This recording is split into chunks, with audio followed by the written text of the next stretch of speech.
مضل له ومن يضلله فلا هادي له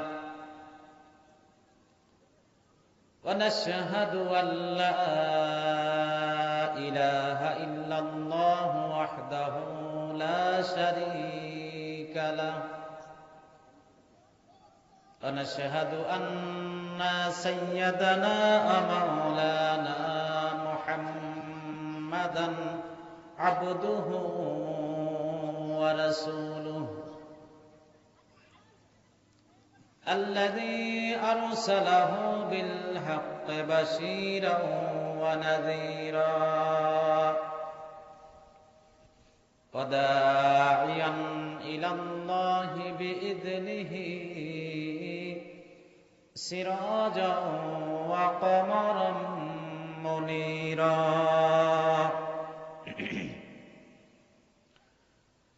أما بعد فقد قال الله تعالى في كلامه المجيد والفرقانه الحميد সকলে আমার সাথে পড়ুন আউযু বিল্লাহি মিনাশ শাইতানির রাজীম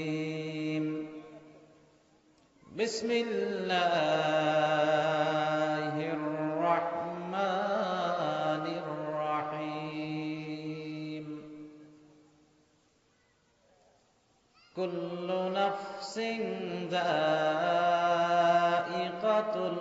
মাউত সুম্মা ইলাইনা তুরজাউন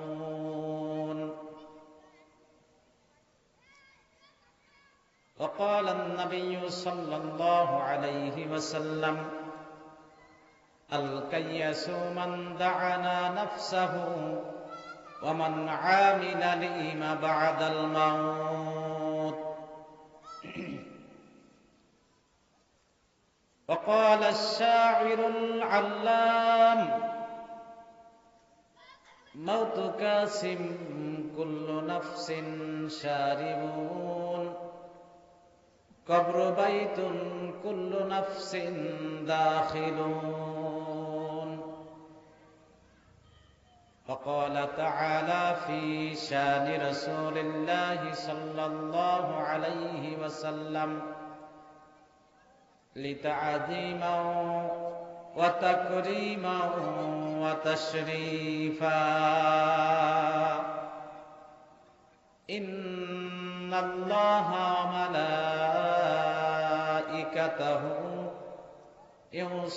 يصلون على النبي يا أيها الذين آمنوا صلوا عليه وسلموا تسليما اللهم صل على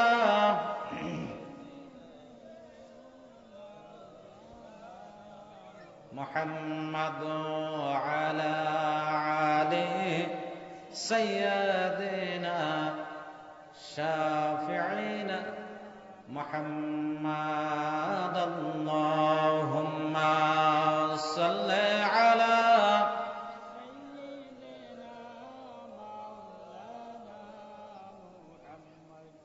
وعلى آله سيدنا شفيعنا একটু জিকির করি লা ইলাহা ইল্লাল্লাহ লা ইলাহা ইল্লাল্লাহ লা ইলাহা ইল্লাল্লাহ লা ইলাহা ইল্লাল্লাহ লা ইলাহা জোরে লা ইলাহা ইল্লাল্লাহ লা ইলাহা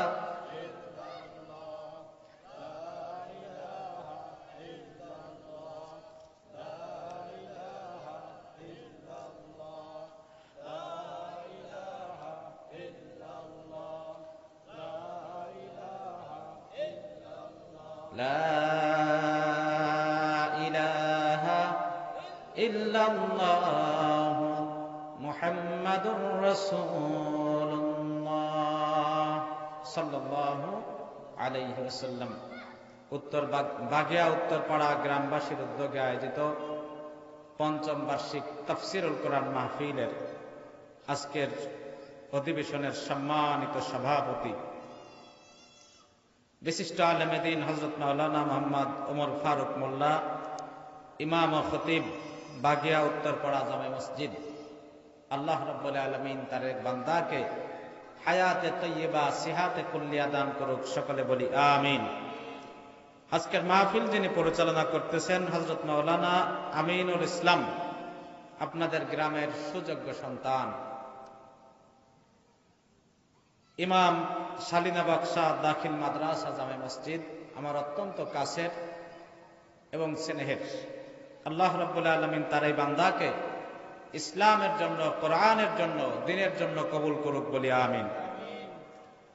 আজকের মাহফিলের যিনি প্রধান অতিথি, বিশিষ্ট ইসলামী চিন্তাবিদ, মুফাসসিরে কোরআন, সারা বাংলার আনাচে কানাচে বিভিন্ন জায়গায় পদচারণা করে ইসলামের আলো, ইসলামের বাতাস, ইসলামের সুমহান বাণীগুলো বাংলার আনাচে কানাচে যিনি পৌঁছে দিচ্ছেন, বন্ধুবর হাফেজ মাওলানা ইমরুল কায়েস রাব্বানী সাহেব, সাংগঠনিক সম্পাদক মাজালিসুল মুফাসসিরিন, গোপালগঞ্জের। আল্লাহ পাক রব্বুল আলামিন তার এই বান্দাকে, এই আয়াতটা হচ্ছে একেবারে পরিচিত আয়াত। আয়াতটা কি আয়াত ভাই? পরিচিত আয়াত। কেন পরিচিত? কারণ হচ্ছে যে আমরা দেখি আমাদের দেশে বা আমাদের এলাকায় যখন মানুষ মারা যায়, মানুষ মারা গেলে জানাজার ইমামতি, জানাজা ইমাম সাহেব যিনি জানাজা শুরু করার পূর্বে এই আয়াতটা তেলাওয়াত করেন, ঠিক না? একেবারে সুপরিচিত আয়াত। এবং রাসূল করিম সাল্লাল্লাহু আলাইহি সাল্লামের হাদিস থেকে একখানা হাদিস তেলাওয়াত করেছি।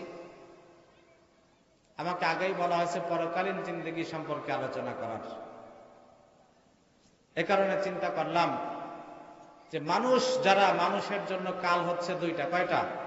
দুইটা। একটা হচ্ছে ইহকাল, আর একটা হচ্ছে পরকাল। আপনি রাতের বেলা খাবার খেয়ে ঘুমিয়ে আছেন, যদি আপনার সকালবেলা মুয়াজ্জিনের আজান শুনে ঘুম ভাঙে, তাহলে আপনার জন্য ইহকাল। আর পক্ষান্তরে যদি আপনার ঘুম না ভাঙে, আপনি দ্বিতীয় নম্বর পরকালের বাসিন্দা, ঠিক কিনা বলেন? প্রিয় হাজিরিন, তাহলে আপনাদের সামনে কোরআন কারীম থেকে যে আয়াতে কারিমা তেলাওয়াত করেছি, বলতেছিলাম আয়াতটা একেবারে সুপরিচিত আয়াত। আল্লাহ রাব্বুল আলামিন এই দুনিয়ার জমিনের সমস্ত মানুষ নয়, বরং 18,000 মাখলুকাত আল্লাহ পাক রব্বুল আলামিন দুনিয়ার জমিনে সৃষ্টি করেছেন, ঠিক কিনা বলেন? এই 18,000 মাখলুকাত, এই 18,000 মাখলুকাতকে আল্লাহ পাক রব্বুল আলামিন জীবন দিয়েছেন, প্রাণ দিয়েছেন। এই জীবন এবং প্রাণ নিয়ে যারা দুনিয়ার জমিনে চলাফেরা করে, খাবার খায়, ছোট থেকে বড় হয়, আল্লাহ পাক রব্বুল আলামিনের ভাষায় এরাই হচ্ছে নফস। এরা কি? নফস। নফস মানে হচ্ছে আত্মা। অর্থাৎ আল্লাহ পাক রব্বুল আলামিন যাদেরকে আত্মা দিয়েছেন, জীবন দিয়েছেন, তারাই কি? নফসের অন্তর্ভুক্ত। প্রিয় হাজিরিন, আল্লাহ রাব্বুল আলামিন এই কোরআন কারীমের আয়াতের কারিমার ভিতরে বলছেন, কুল্লু নাফসিন যায়িকাতুল মাউত, প্রত্যেকটা প্রাণীকে একদিন না একদিন মৃত্যুর স্বাদ গ্রহণ করতে হবে। এই দুনিয়ার জমিনে একবার যিনি জন্মগ্রহণ করেছেন, একবার যে জন্মগ্রহণ করেছে, এমন একটা সময় আসবে তার নির্ধারিত হায়াতে জিন্দেগি যখন শেষ হয়ে যাবে, নির্ধারিত সময় যখন শেষ হয়ে যাবে, আল্লাহ পাক রব্বুল আলামিন কোরআন কারীমের ভিতরে জানিয়ে দিয়েছেন, ইজা জাআ আজালুহুম লা ইস্তাখিরুনা সাআতাও ولا يستقدمون আমার আল্লাহ পাক রব্বুল আলামিন বলেন, আমি রব্বুল আলামিন প্রত্যেকটা প্রাণীর জন্য একটা নির্ধারিত সময় রেখে দিয়েছি। একটা সময় নির্ধারণ করে আমি রব্বুল আলামিন দুনিয়ার জমিনে প্রত্যেকটা প্রাণীকে সৃষ্টি করে পাঠিয়েছি। এই নির্ধারিত সময় যখন আপনার আমার জীবন থেকে ফুরিয়ে যাবে, সময় যখন শেষ হয়ে যাবে, আল্লাহ পাক রব্বুল আলামিন বলেন, লা ইস্তাখিরুনা সাআতাও ওয়া লা ইস্তাকদিমুন। আল্লাহ পাক রব্বুল আলামিন যখন আজরাইলকে আপনার জান কবজ করার জন্য বা আমার জান কবজ করার জন্য যখন আজরাইলকে পাঠাবে, লা ইস্তাখিরুনা সাআতাও ওয়া লা ইস্তাকদিমুন, একটা সেকেন্ড বিলম্ব করবে না এবং একটা সেকেন্ড আগেও কারো জান আজরাইল কবজ করবে না। করবে না কি? করবে না। Just time, no complain, will be die. নির্ধারিত সময় হওয়ার সাথে সাথে আপনাকে মৃত্যুবরণ করতেই হবে, কোনো সুযোগ নাই। আচ্ছা, এবার আসুন, এই দুনিয়ার জমিনে মানুষের আসার জন্য গতানুগতিক একটা নিয়ম আছে, আছে না? যেমন আগে নাতি পোতা আসে না আগে দাদা আসে? আগে আসে দাদা, তারপরে বাপ, তারপরে নিজে, তারপরে নিজের ছেলে মেয়ে, এরপরে পরবর্তীতে পর্যায়ক্রমে আসতেই থাকে। কিন্তু এরকম কি আপনারা কোথাও দেখেছেন বা শুনেছেন যে আগে দাদা আসে নাই, দাদার আগে বাপ চলে আসে দুনিয়ায়? এরকম হয়েছে নাকি? হয় নাই। কারণ হচ্ছে আল্লাহ পাক রব্বুল আলামিন এই দুনিয়ায় আসার জন্য মানুষের একটা সিরিয়াল দিয়েছেন। সিরিয়াল মেইনটেইন করে মানুষগুলো দুনিয়ার জমিনে আসে। আগে যে আসে সে হয় দাদা, তারপরে যে আসে সে হয় বাবা, তারপরে যে আসে সে আমি নিজে, আমার পরে যে আসবে আমার সন্তান, তারপরে যে আসবে তার সন্তান, তারপরে যে আসবে তার সন্তান। এমনি ভাবে পর্যায়ক্রমে আস্তে আস্তে আস্তে আস্তে এই দুনিয়ার সর্বপ্রথম যিনি আগে আসছেন তিনি আমার চেয়ে বয়সে বড়। আমি যখন আসছি আমার বয়স তার চেয়ে কম, আমার পরে যে আসবে তার বয়স আমার থেকেও কম। আসার জন্য একটা সিরিয়াল যথেষ্ট। কিন্তু বন্ধুগণ আমার, ভাইরা আমার, এই দুনিয়ার থেকে যাওয়ার জন্য কোন সিরিয়াল নাই, কোন সিরিয়াল নাই। আপনি আমি এই দুনিয়ার থেকে বিদায় নেওয়ার জন্য আল্লাহ পাক রব্বুল আলামিন যখন আমাদেরকে হুকুম করবেন, হুকুম করার সাথে সাথে আমাদেরকে দুনিয়ার থেকে বিদায় নিতে হবে, ঠিক কিনা?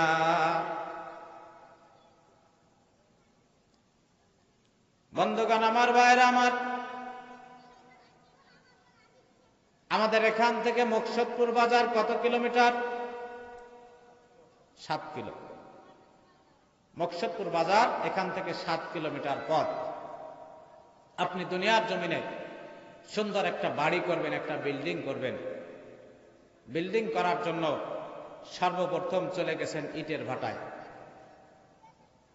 ইট ভাটায় গিয়ে ইট ভাটার ম্যানেজারকে ডেকে বললেন যে, ভাই,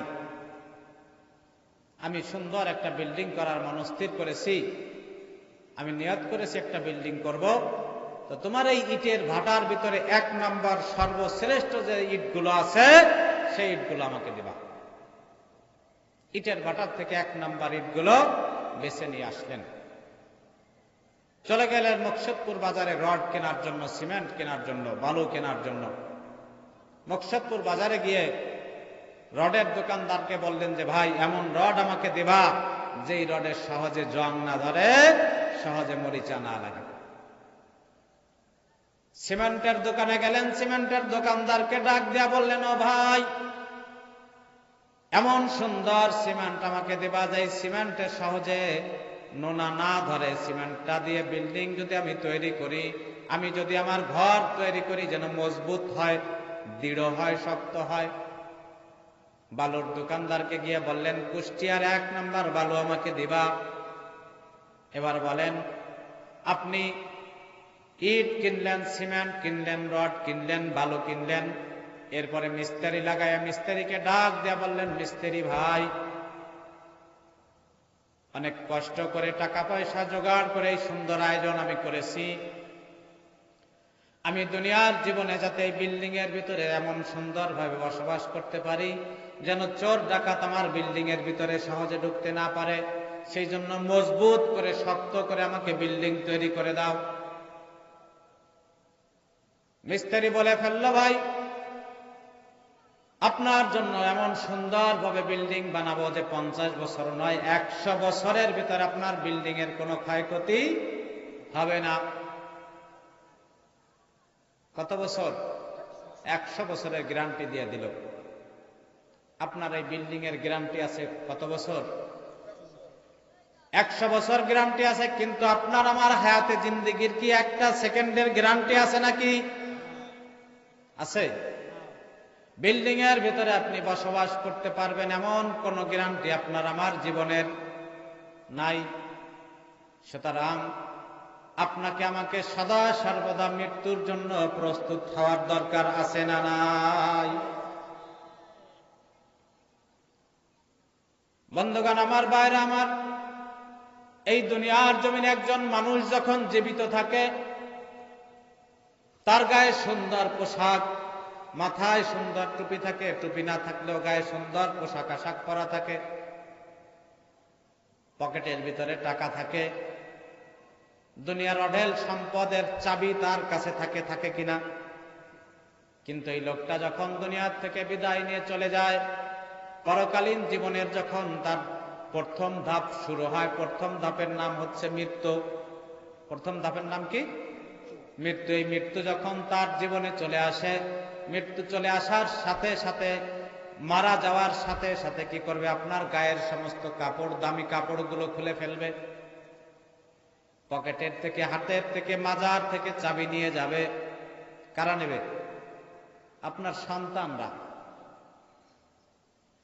আপনার মাজার বা কোমরে যে সুতা থাকে সেই সুতা পর্যন্ত আপনার থেকে কেড়ে নেওয়া হবে। বড়ই পাতায় গরম পানি করে শেষ গোসল দেওয়ানোর জন্য মানুষগুলো অস্থির হয়ে যাবে, বলবে যত তাড়াতাড়ি করে সম্ভব একে কবর দিয়ে দাও। এই দুনিয়ায় নিজের ভোগ বিলাসের জন্য, সন্তানের সুখের জন্য, সন্তানের আর আরাম আয়েশের জন্য কত কষ্ট ক্লেশ করে টাকা পয়সা জমাইয়া, টাকা পয়সা কামাইয়া, অনেক কষ্ট করে, অনেক শ্রম দিয়ে টাকা পয়সা রোজগার করে সুন্দর বাড়ি ঘর, জায়গা জমি, ব্যাংক ব্যালেন্স, সোনা গহনা, কত কিছু আমরা তৈরি করতেছি। কিন্তু যখন মারা যাব, মারা যাওয়ার পরে আপনাকে আমাকে এর থেকে একটা সম্পদ আপনাকে আমাকে দেয়া হবে নাকি? দেয়া হবে না। একটা সম্পদ যাবে না। যাবে শুধু পুরুষের জন্য 3 টুকরা কাফনের কাপড়, আর মহিলাদের জন্য 5 টুকরা কাফনের কাপড়। 3 টুকরা পুরুষের, 5 টুকরা মহিলার। এছাড়া